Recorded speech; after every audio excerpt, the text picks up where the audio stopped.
서울 강남 지역을 중심으로 부동산 과열 양상을 보이고 있는 가운데 정부 정책이 오히려 혼란을 가중시키고 있다는 비판이 나오고 있습니다. 추가적인 부동산 규제를 한다는 것인지 아닌지 혼란스럽다는 반응입니다. 이어서 이대건 기자의 보도입니다. 지난 14일에는 국토교통부 국정감사가 있었습니다. 이 자리에서 강호인 장관은 부동산 과열 현상에 대한 인식을 명확하게 드러냈습니다. 이런 시장 과열을 가라앉힐 수 있는 규제를 적극적으로 검토하겠다고 밝혔습니다. 투자 목적의 그런 과도한 수요 등에 의한 과열 현상이 계속 이어질 경우에는 단계적이고 선별적이지만 시장 안정 정책을 강구해 나갈 계획입니다.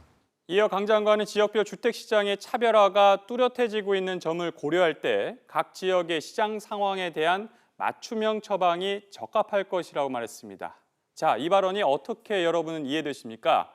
시장에서는 정부가 곧 부동산 규제에 나설 것이고 구체적인 여러 정책 가운데 강남 3구에 대한 투기 과열지구 지정이 유력할 것이라는 반응까지 보였습니다. 그런데 사태가 커지자 국토교통부가 즉각 해명자를 냈습니다.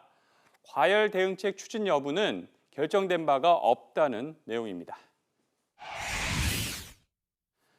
지난 13일 기획재정부 국정감사에 참석한 유일호 경제부총리가 한 말이 지금도 논란이 되고 있습니다. 현재 부동산 규제 가운데 지금보다 더 확실한 금융 규제를 검토할 수 있다는 말 때문입니다.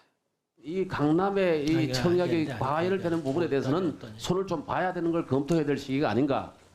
집단 대출 가이드라인 도입 같은 것도 앞으로의 그 대책에 필요하다면 포함시킬 수 있겠다 이런 생각을 합니다.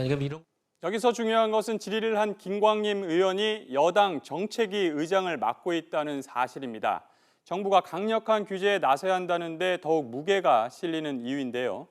유일호 부총리 발언 이후 기획재정부가 또다시 관련 입장을 내놨는데 규제를 한다, 안 한다가 아니라 부동산 과열이 전국적인 현상은 아니다라는 원론적인 입장입니다.